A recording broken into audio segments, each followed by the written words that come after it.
किसी भी साइट को शुरू करने से पहले फंड की ज़रूरत पड़ती है, मोबिलाइज करने के लिए फ़ंड की ज़रूरत पड़ती है। और वो फंड जो एग्रीमेंट क्लाइंट और सब कॉन्ट्रैक्टर के बीच होता है, तो उसमें क्लाइंट की रिस्पॉन्सिबिलिटी ज़्यादा होती है मोबिलाइजेशन एडवांस को लेके। और मोबिलाइजेशन एडवांस क्लाइंट के द्वारा अपने सब कॉन्ट्रैक्टर को प्रोवाइड किया जाता है कि ताकि वो अपना जो सब कॉन्ट्रैक्टर है वो साइट को अच्छे से मोबिलाइज कर पाए। जो भी साइट पे इनिशियल स्टेज में जो भी चीज़ें ज़रूरत पड़ती है उसको अच्छे से मोबिलाइज कर पाए और साइट को प्रोग्रेसिव स्टेज में लेके जाए और फाइनली कंप्लीट करे। तो फंड की काफ़ी ज़्यादा ज़रूरत होती है इनिशियल लेवल में साइट को मोबिलाइज करने के लिए। ये रिक्वायरमेंट मोबिलाइजेशन लेवल को मीट करने के लिए क्लाइंट के द्वारा एक मोबिलाइजेशन एडवांस पेमेंट रिलीज किया जाता है।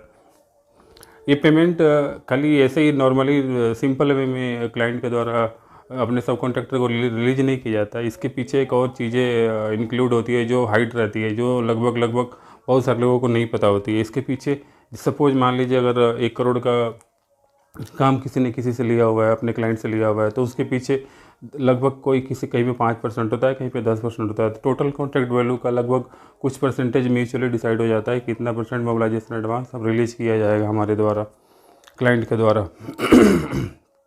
तो अभी जो भी मोबिलाइजेशन एडवांस 5% हो या 10% हो, वो क्लाइंट के द्वारा इनिशियल स्टेज में ही अपने सब कॉन्ट्रैक्टर को रिलीज किया जाता है।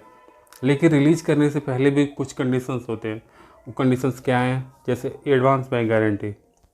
Advance bank guarantee mobilisation advance जितना परसेंट रिलीज होगा टोटल कॉन्ट्रैक्ट वैल्यू का, लगभग उतना ही परसेंट का एबीजी पहले जमा करना पड़ता है सब कॉन्ट्रैक्टर के द्वारा अपने क्लाइंट को, जिसके बिहाफ में ही एडवांस मनी रिलीज किया जाता है अपने क्लाइंट के द्वारा अपने सब कॉन्ट्रैक्टर को, जिसके कारण अब वो सब कॉन्ट्रैक्टर जो है अपनी साइट को अच्छे से मोबिलाइज कर पाए। जो भी टीएनपी रिक्वायरमेंट है, जो भी मेन रिसोर्सेज है, क्रेन रिक्वायरमेंट है, जो भी कंज्यूमेबल रिक्वायरमेंट है, मैन फॉर रिसोर्सेज है, मैन फॉर एकोमोडेशन, ये सब चीज़ें फुलफिल कर पाए और साइट को अच्छे से मोबिलाइजेशन से बाहर निकल के इंस्टॉलेशन स्टेज में लेके चला जाए। तो इसके लिए मोबिलाइजेशन एडवांस काफ़ी ज़्यादा ज़रूरी होता है। सब कॉन्ट्रैक्ट जिस दिन साइन हो जाता है क्लाइंट और सब कॉन्ट्रैक्टर के बीच में, अपने सब कॉन्ट्रैक्टर और सब कॉन्ट्रैक्टर के बीच में, उसी दिन से इंटाइटल हो जाता है मोबिलाइजेशन एडवांस पाने के लिए अपने सब कॉन्ट्रैक्टर से।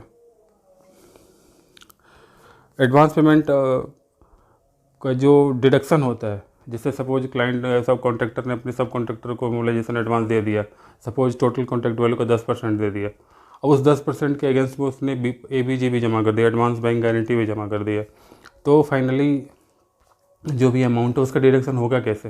ये भी एक बड़ा क्वेश्चन मार्क है।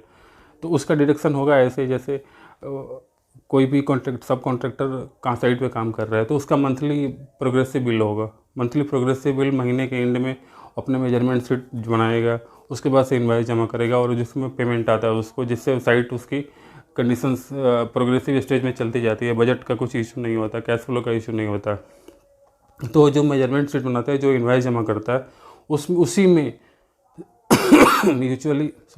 म्यूचुअली जो एग्रीड कुछ परसेंटेज, या तो परसेंटेज फिक्स करा जाता है कि इतने परसेंट हर महीने बिल से एडजस्ट होगा, या तो ऐसे कॉन्ट्रैक्टर के द्वारा, मेन जो क्लाइंट के द्वारा कर दिया जाता है कि हम इसको जो मोबिलाइजेशन एडवांस उसने रिलीज़ किया अपने वेंडर को, उसको 10 बिल में हम आने वाले पहले 10 बिलों में उसको एडजस्ट कर लेंगे, या तो जितने बिल स्टार्टिंग से लेकर लास्ट तक चलेंगे उस बिल में इतना परसेंटेज हम हर बिल से काटते जाएंगे जब तक हमारा एडवांस रिकवरी पूरा ना हो जाए। तो ये म्यूचुअली एग्रीमेंट की बातें हैं। जो कंडीशन जिसके लिए फेवरेबल होता है वैसे वो करता है। सपोज कुछ परसेंटेज फिक्स हो जाता है मंथली प्रोग्रेसिव बिल्स रिडक्शन के लिए, अदरवाइज क्या होता है कि स्टार्टिंग के जो 10 बिल होते हैं उसी में उस मोबिलाइजेशन एडवांस को एडजस्ट कर दिया जाता है रिडक्शन करके। तो इसकी रिकवरी मोबिलाइजेशन एडवांस की इसी प्रकार से की जाती है, प्रोग्रेसिव पेमेंट से की जाती है, मंथली प्रोग्रेसिव पेमेंट से की जाती है, जब तक वो मोबिलाइजेशन एडवांस कंप्लीट ना हो जाए। मोबिलाइजेशन एडवांस को सब कॉन्ट्रैक्टर के द्वारा इसी साइट के रिलेटेड इनिशियल स्टेज में मोबिलाइज करने के लिए यूज किया जा सकता है और दूसरे कार्यों में उसका यूज नहीं कर सकता। ये भी एक कंडीशन ऐसा रहता है।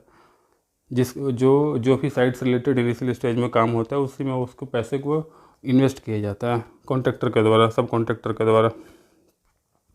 मोबिलाइजेशन वर्क में इंक्लूड्स क्या होता है, क्या क्या लगभग होते हैं मोबिलाइजेशन वर्क में, क्या क्या लगभग चीज़ें कंसिडर की जाती हैं उसमें।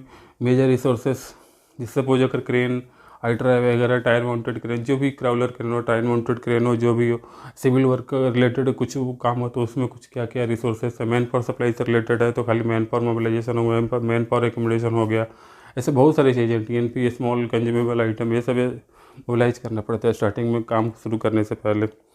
तो major resources, small tools and plans, manpower, temporary office, अगर ऑफिस को कंस्ट्रक्ट करना है अपने सपोज कार्य को करने के लिए, डेली बेसिस पे जो भी काम होगा वहाँ पे अपने एम्प्लॉय को रखने के लिए, ऑफिशियल वर्क करने के लिए, तो उसके लिए एक टेम्पररी ऑफिस बनाना पड़ेगा। लेबर एकोमोडेशन बनाने के लिए, ये सब चीज़ों के लिए मोबिलाइजेशन एडवांस ज़रूरी होता है। और मोबिलाइजेशन एडवांस का पैसा इसी चीज़ों में इन्वेस्ट किया जाता है स्टार्टिंग में। ABG जो बैंक गारंटी कॉन्ट्रैक्टर ने अपने सब कॉन्ट्रैक्टर से लिया है, किसके अगेंस्ट में, मोबिलाइजेशन एडवांस के अगेंस्ट में। वो ABG कब तक वैलिड रहता है, वो ABG वैलिड रहेगा जब तक हमारा रिकवरी, एडवांस रिकवरी, मतलब प्रोग्रेसिव पेमेंट से पूरा नहीं हो जाता है, तब तक वो वैलिड रहता है। या तो अगर 10 महीने का कुछ टर्म्स म्यूचुअली एग्रीड हुआ है, 10 महीने के स्टार्टिंग के 10 महीने में उसको कंप्लीट कर दिया जाएगा रिकवरी को सब कॉन्ट्रैक्टर के बिल से, तो 10 महीने के ही पीरियड के बाद उसको फिर रिन्यूअल नहीं होता, क्योंकि 10% जब तक बीवी डिडक्शन पूरा नहीं होगा तब तक BG एक्सटेंड होते जाएगा। हाँ, वैल्यू जो मंथ में जो वैल्यू सपोज 10%, 1 करोड़ का सपोज टोटल कॉन्ट्रैक्ट 10 लाख, हमने उसको 10% रिलीज किया है कॉन्ट्रैक्टर ने सब कॉन्ट्रैक्टर को। 10 लाख में से अगर हम स्टार्टिंग के 4 बिल में 10% के बेसिस पे कुछ पैसा रिकवर कर लिए हैं, तो फिर BG 5 महीने 6 महीने में फिर अमेंड कर देते हैं। वो जो वैल्यू डिडक्ट हो जाती है प्रोग्रेसिव बिल से, उसको माइनस करके जो बैलेंस वैल्यू बचेगा उसी का BG फिर अमेंड करके सब कॉन्ट्रैक्टर द्वारा कॉन्ट्रैक्टर को जमा कर दिए जाते हैं। तो ये सब चीज़ें हैं रिलेटेड है मोबिलाइजेशन एडवांस और ABG से रिलेटेड, एडवांस बैंक गारंटी से रिलेटेड आज हमने अपने टॉपिक में डिस्कस किया। आगे आने वाले ऐसे ही इन्फॉर्मेटिव वीडियो के लिए प्लीज़ अनुरोध है आप सभी से कि प्लीज़ चैनल को सब्सक्राइब जरूर करें। आज के लिए इतना ही, धन्यवाद।